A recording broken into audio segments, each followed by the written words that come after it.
नमस्ते।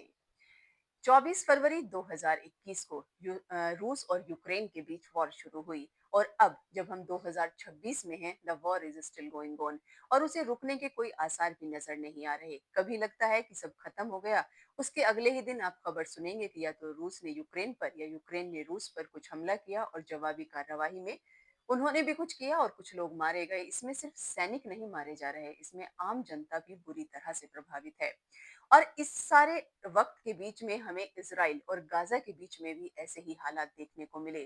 छोटे छोटे बच्चे, महिलाएं इतने बुरी तरह से घायल, उनकी फोटो लोगों ने देखी कि वो दिल दहला देने के लिए काफी थे।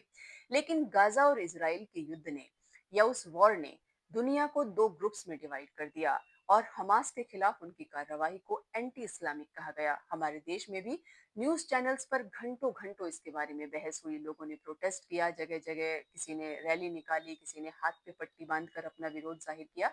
ये सबका अपना अपना अधिकार है। और रमजान के महीने में इसराइल पर सीज फायर के लिए दबाव बनाया गया कि ये एक पवित्र महीना है, हमें इस तरह के खून खराबे को दूर रहना चाहिए, प्यार और अमन का महीना है। लेकिन हमारे पड़ोस के दो देश जो सेम रूल्स फॉलो करते हैं, सेम धर्म फॉलो करते हैं, वो अब आज रमजान का पहला जुमा है और वो एक दूसरे को खून बहाने की खुली चुनौती दे रहे हैं। लेकिन इस बारे में कोई बहुत ज्यादा बात नहीं हो रही क्योंकि दोनों तरफ से सेम नारे लगाए जा रहे हैं। मैं बात कर रही हूँ पाकिस्तान और अफगानिस्तान की। जो उनके बॉर्डर के हालात थे अब एक तरह से खुली जंग में बदल गए हैं क्योंकि इसमें एयरफोर्स की भी एंट्री हो गई है और तालिबान इस बात का दावा कर रहा है कि उसने F-16 फाइटर जेट को मार गिराया है। और यहाँ देखने वाली बात है कि अफगानिस्तान के पास एयरफोर्स नहीं है, वो सिर्फ लड़ाके हैं। मतलब वो लड़ते हैं, बहुत अच्छा लड़ते हैं क्योंकि खून खराबा ये सब उनके नींव में है कि वो लड़ाके उनको कह रहे हैं, तो जाहिर सी बात है कि वो परफेक्ट फाइटर तो होंगे ही। लेकिन उनके पास एयरफोर्स नहीं है, उनके पास सिर्फ ड्रोन है और वो ड्रोन के सहारे पाकिस्तानी सेना को करारा जवाब दे रहे हैं और या कहें कि वो पाकिस्तान पर भारी पड़ रहे हैं।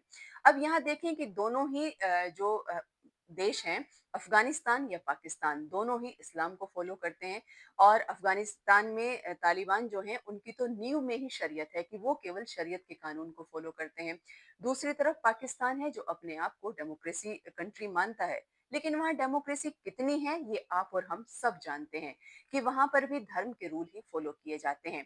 लेकिन रमजान में कोई इस बात को फॉलो नहीं कर रहा कि हमें कम से कम इस एक महीने के लिए इस जंग को रोक देना चाहिए। और कोई भी अड़ोस पड़ोस का या यहाँ तक हम कहें कि सुप्रीम पावर अमेरिका इस बारे में अभी कोई दखल नहीं दे रहा है। हर आदमी अपने घर में बैठ के तमाशा देख रहा है और किसी को इस बात की कोई चिंता नहीं है कि ये हमारे आसपास जो इतना खून खराबा हो रहा है उसके लिए क्या किया जाए। अल जजीरा जो कतर का नेशनल टीवी है, वो पहले केवल इजराइल में बैन था लेकिन रिसेंटली उसे पाकिस्तान में भी बैन कर दिया गया क्योंकि वो तालिबानी आतंकवादियों को कहें या जो अफगानिस्तान की सत्ता पे आजकल काबिज हैं उन लोगों को फाइटर्स बुलाता है, आतंकवादी नहीं कहता। और जब तक तालिबान ने अफगानिस्तान की सत्ता पर कब्जा नहीं किया था उससे भी पहले उनका एक पॉलिटिकल ऑफिस कतर में मौजूद था। और रिसेंटली 2 से 3 दिन पहले पाकिस्तान के पीएम शहबाज शरीफ ने कतर का दौरा किया और शायद वहां के प्रधानमंत्री से या राष्ट्रपति से इस बीच में कुछ सुलह कराने की अपील की। हालांकि उस अपील का जमीन पर कोई असर दिख नहीं रहा है क्योंकि लड़ाके जिस तरह से लड़ रहे हैं पाकिस्तान के फौजी, बहुत सारे ऐसे वीडियो में ये कहते दिख रहे हैं कि वो देखो तालिबानी हमारे बंदों को उठा के ले गए। और हद तो तब हो गई जब पाकिस्तान के कुछ फौजियों को तालिबान ने मीडिया के सामने रिलीज किया क्योंकि उसके लिए कतर ने कुछ उनके ऊपर दबाव बनाया या दखल दिया और उन्होंने मीडिया के सामने उन सैनिकों को रिलीज किया। ये पाकिस्तान के लिए शर्म की बात है क्योंकि वो एक वेल स्टेब्लिश कंट्री है, उनके पास नौसेना है, वायुसेना है, फौज है, सब कुछ है। मतलब फौज ही वहां पर तो मेन है, लेकिन वही पिट रही है तो ये उनके लिए बहुत ही डूब मरने की बात है।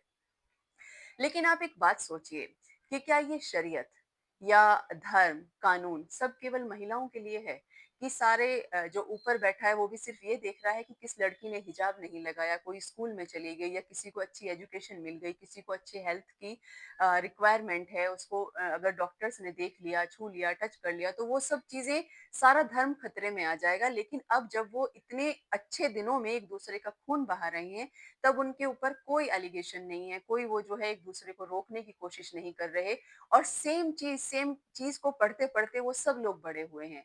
ना कोई उन्हें गलत कह रहा है, ना कोई उन्हें गलत ठहरा रहा है, बस वो अपनी हनक में अपने आप को सही साबित किए जा रहे हैं। ये अच्छी बात नहीं है। शायद लोगों को जो प्रभावशाली हैं या जो जैसे मैंने कहा कि अभी सुपर पावर अमेरिका है, तो उनको जो है अपनी सुपर पावर यहाँ भी दिखानी चाहिए और उन्हें इस तरह की चीज़ों को रोकने के लिए पहल करनी चाहिए। क्योंकि हमारे अड़ोस-पड़ोस में अगर शांति नहीं रहेगी तो उसका इफ़ेक्ट हमारे ऊपर भी ज़रूर आएगा और हमें इस बात के बारे में सोचना होगा। तो आप भी ध्यान रखिए कि अपने अड़ोस-पड़ोस में क्या हो रहा है। नमस्ते।